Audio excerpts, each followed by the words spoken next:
बढ़ते हैं अपने अगले क्वेश्चन की ओर। क्या कह रहा है कि एक रिटेलर है जिसने एक टीवी खरीदा मैन्युफैक्चरर से 25,000 रुपए का। फिर उसने वो टीवी मार्क कर दिया 20% above his cost price and sells it to a consumer, और एक कंज्यूमर को बेचा 10% के डिस्काउंट पर ऑन द मार्क प्राइस। अगर सेल्स इंट्रा स्टेट है और रेट जीएसटी का 12% है तो हमें बताना है कि मार्क प्राइस टीवी का क्या है और कंज्यूमर ने कितना जीएसटी पे किया और रिटेलर ने कितना जीएसटी पे किया। तो चलिए बढ़ते हैं। जैसा कि आप देख रहे हैं, मैन्युफैक्चरर इससे रिटेलर को जाएगा और रिटेलर के बाद ये जाएगा आपके कंज्यूमर को।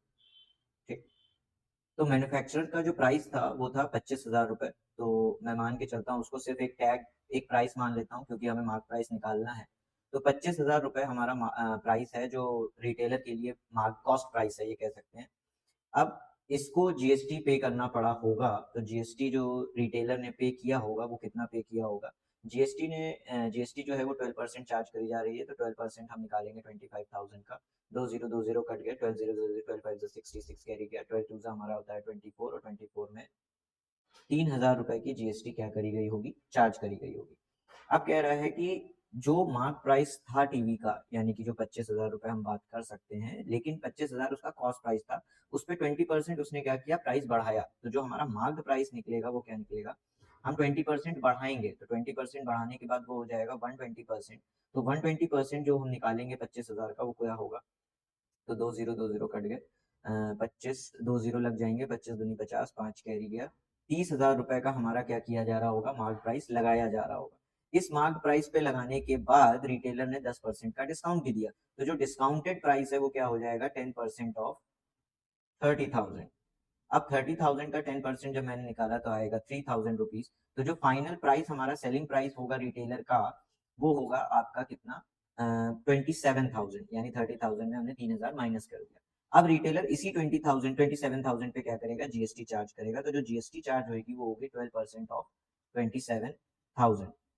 तो ये कितना निकल के आएगा, एक जीरो लगा दिया, 12 7 84, 8 कैरी गया, 12 2 24, 32, 3,240 रुपीज की जीएसटी क्या करी गई, चार्ज करी गई।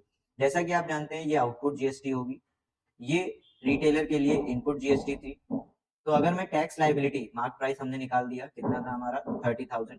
कंज्यूमर ने कितना टैक्स पे किया इंक्लूसिव ऑफ जीएसटी, तो वो भी हमने निकाल दिया 3,240।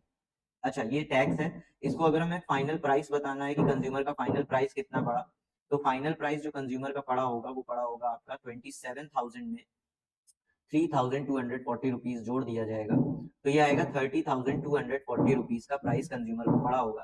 अब पूछा जा रहा है कि जीएसटी कितनी रिटेलर ने पे करी, तो रिटेलर के लिए जो टैक्स लाइबिलिटी है वो टैक्स लाइबिलिटी उसकी निकलेगी 3,240 माइनस 3,000, यानी कि 240 रुपीज की उसकी टैक्स लाइबिलिटी है।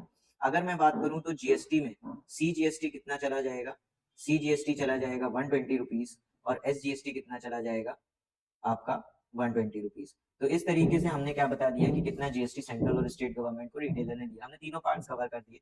आई होप सो आपको क्लियर हो गए होंगे तीनों पार्ट। तो चलिए बढ़ते हैं अपने अगले क्वेश्चन की ओर।